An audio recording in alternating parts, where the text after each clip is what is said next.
There's plenty of buzz around the Pittsburgh Steelers right now, and I think the biggest question is Kenny Pickett and whether or not he's ready to be the guy for this team and to lead them wherever they are capable of going in 2023.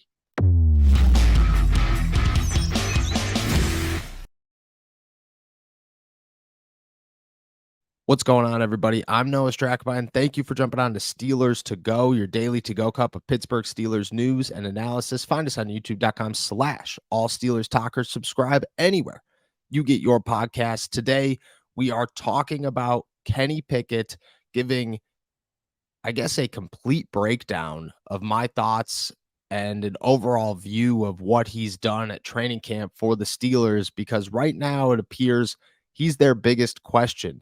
And truthfully, he's their biggest indicator of how far this team can go this season. But I think we already knew that. I don't think anybody came in with an expectation that the Steelers can get anywhere if they don't have a quarterback. We saw last season, we saw for the last two seasons. Defense is awesome. And I believe in my heart of hearts that defense still wins championships. And I think most Pittsburgh Steelers fans will sit here and tell you the same thing. But at the same time, what we've seen is that elite defense is great, but it's not great if you can't score any points. And it's not great if they're constantly on the field. And elite becomes less than elite once you're tired. And if you're too tired, well, look at the last two seasons for the Pittsburgh Steelers. So they need Kenny Pickett, and they need him in a bad way.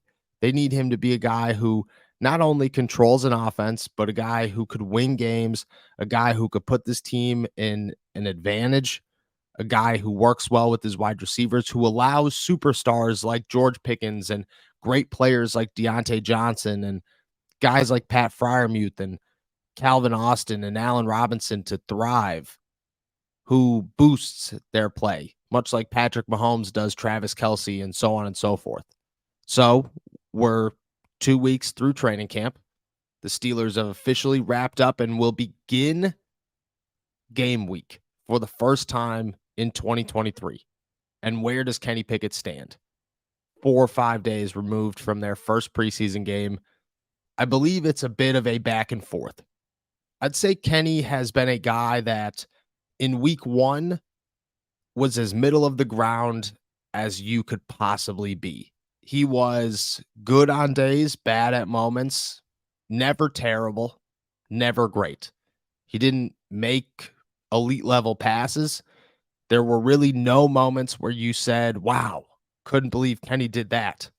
But there were also no negative moments where you said, oh, can't believe Kenny did that. It was consistently just good enough. And I thought just good enough was fine because you looked at what Kenny Pickett does and who he is as a player, and you have to believe and think that, okay, just good enough is okay because that's who Kenny Pickett is in practice. He's not a practice quarterback. He's not Anthony Richardson. He's not Will Levis. He's not any of these guys. Zach Wilson is a great one. He's not any of these guys that you put in a pro day or you let stand there and throw on air for 60 yards and impress everybody. He's not somebody who you caught a highlight clip of him throwing a deep ball with no coverage and no defenders on him and everybody losing their mind about it. That's not who Kenny Pickett is. It's not who he ever was. Kenny Pickett is a winner. Kenny Pickett is an improviser. Kenny Pickett is a guy who will fight till the last moment of a ball game to make sure that you win it. That's who Kenny Pickett is. And when a game starts, you believed in your head, okay, if he just looks good enough at practice in week one, once the games start, he should be able to turn that and be who Kenny Pickett is. And that's a pretty good quarterback for times. He's not always great. He's not always pretty good.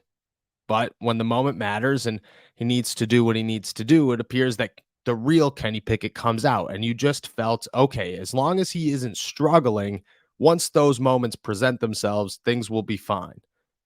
Then week 2 rolls around. Things look a little bit better. I think Kenny had a much more impressive week in week 2, a week that you could build off of, a week that compared to week 1, there were moments where you went, wow, that was a good day by Kenny. That was a really nice pass by Kenny. He really controlled the offense today. There were plays, especially on Friday Night Lights, where you thought Kenny Pickett's making some plays, some throws, some really nice, accurate passes to guys like Calvin Austin, George Pickens, so on and so forth. And it started to open things up. I mean, for the first time when Kenny was thriving, you saw that Calvin Austin was thriving. And you saw that guys like Kendrick Green were starting to break out, and the offense was getting a little rowdy. And guys like George Pickens were just making ridiculous catches. And you just saw everything else start to roll. You saw an offense start to click a little bit more as Kenny started to click a little bit more. And it was really promising. Before that, there was, I think, in my opinion, a concern because he threw an interception in 2-minute drill. And it was his first 2-minute drill of the season. It was his first 2-minute drill, I think, with any pressure on the line. And he throws an interception to Joey Porter Jr. when he's aiming for Cody White along the sideline. And you're trying to come up with excuses. Okay, the offensive line looked absolutely terrible on that drive. Cannot believe how bad they looked on that drive. Well, he didn't have the ability to utilize his running backs, so that's a knock as well. He threw it to Cody White, who's currently listed as a third-string wide receiver on the depth chart, against Joey Porter Jr., who many believe has an opportunity to start, if not at the beginning of the season, by the end of it. You're just looking at the whole situation and going, not ideal. Not a situation that in a real game he'd probably be in. He'd probably have much higher chances, a much better opportunity to make a play, and more talent around him. So you overlooked it. Then he looked good on Friday Night Lights, and you thought, okay, things are fine. Everything's good. Then he comes back on Sunday. Another 2-minute drill. Beautiful, beautiful passes. Finds Cody White wide open, gets the team down to the 4-yard line.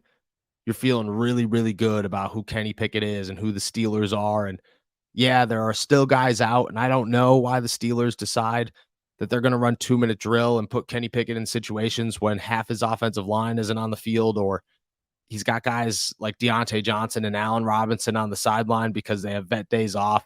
Not sure why the Steelers are utilizing those moments to do 2-minute drills. Not sure if I agree with it, but it's not my decision to make. He gets him down to the 4-yard line. Incomplete pass, incomplete pass, incomplete pass, incomplete pass.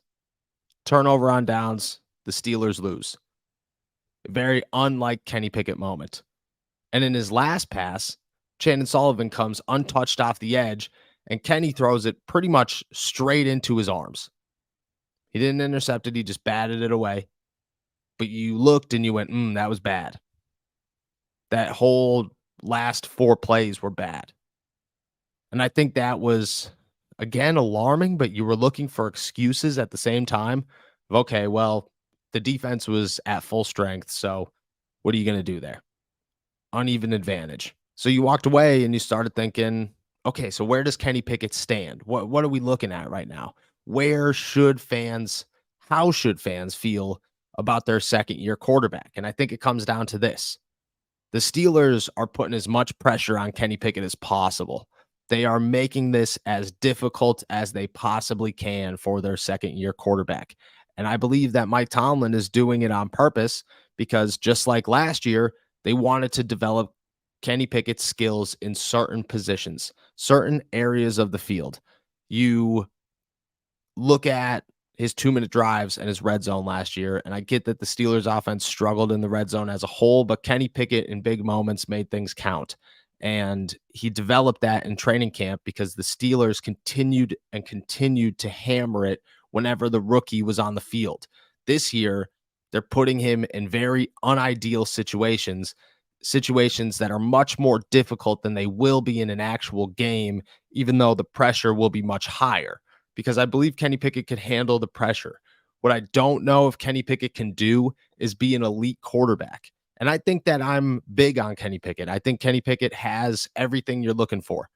but I do think that he's underthrown a lot of balls at training camp. I do think that guys like Calvin Austin, if Kenny Pickett isn't clicking, it's hard for him to be clicking because you can't underthrow a ball to a guy who's 5'9". That's just not going to work in the NFL. Kenny's had some bad throws, but in a game, when things are tough and he's got actual talent on the field like Deontay Johnson and Allen Robinson and George Pickens and Pat Freiermuth for more than 2 or 3 plays at a time, when he has a real offensive line in front of him, when he's allowed to utilize his run game, I just feel as if things change. And you could almost look at it like warming up as a batter with the donut on the bat. Once you take it off, that bat feels a lot lighter. And once you put some actual wide receivers on the field and a real offensive line and allow the offense to mesh and kind of get things rolling, your quarterback isn't in such a tough spot. And Kenny Pickett's built for big moments. So as long as he continues to show that he's middle of the pack and even ground with guys who probably won't be in a game, especially during crunch time during the regular season, I think once those guys who are going to be in the game, once Deontay Johnson, Allen Robinson, George Pickens, Calvin Austin, Jalen Warren, all these guys are all around him at all times, I think it's like taking the donut off. And I think that he'll constantly be swinging a lot faster than he is at training camp. And I think that's by design for the Pittsburgh Steelers, because I think Mike Tomlin fully understands he'd rather make life very difficult on his second-year quarterback right now than he would in the regular season. And I think that overall, I agree with the logic, especially after what Kenny Pickett showed last year and how he was able to adjust and really, really take in what the Steelers wanted him to last training camp. And if they do it again this year, and if he's able to retain that same success level that he had last year in learning what he was supposed to learn, I think the Steelers are in a much better place than they appear right now watching practice.